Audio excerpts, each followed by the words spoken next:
set to finalize the demonstration when I got an email from the claimant, and the email is this. As I tested myself recently, I am not able to perform accurately enough to win. So, you know, this is about as good as you're going to do. So this is self-realization, and self-realization doesn't come along very good. Now, it's worth pointing out a few things here.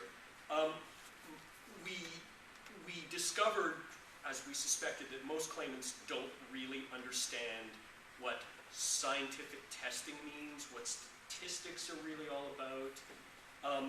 They don't understand blinding, which was, we think, the big case here. We think he was pretty much putting the gold somewhere, dowsing for it. Every single time he knew where the gold was, he could find it.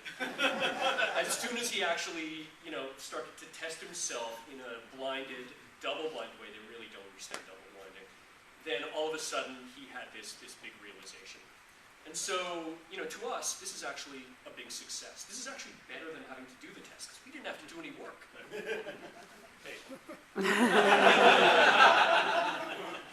By the way, it's worth saying that that having Leonard and Jerry to keep me honest was important, because as the lead investigator on this, my name would have been first on the Nobel Prize. Thank you.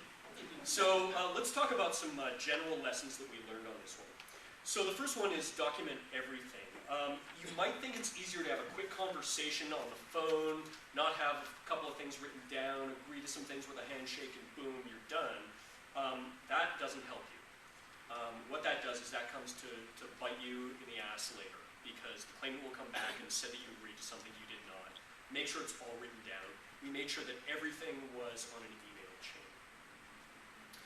Make sure you have one point of contact who responds promptly.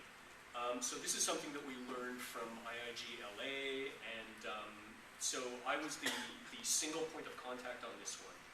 However, as we started to go through this, we changed our communication protocol, because this guy was so eager to get this done and would go to such extraordinary lengths to try and make it move faster. We had to be very careful about responding promptly. So if I got an email from him and I didn't respond within a couple of hours, he was on the phone to LA trying to get them to do something. What I ended up doing was just sending him a note saying, we got your note, we're talking about it, we'll get back to you shortly. And then we'd get back to him within 24 or 48 hours. Make sure you give positive reinforcement to the claimant as you go. This is a long process, and making sure, this is a general management technique. If you give people encouragement as they go, they tend to come along for the ride with you. This also encourages him to tell his friends that he's had a good experience through this process, and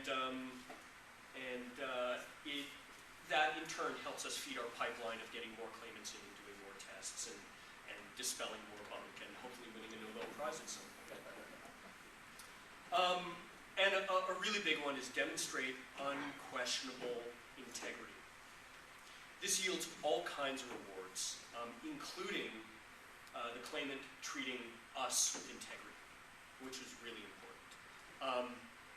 I don't think we had any question that this claimant had a very good experience.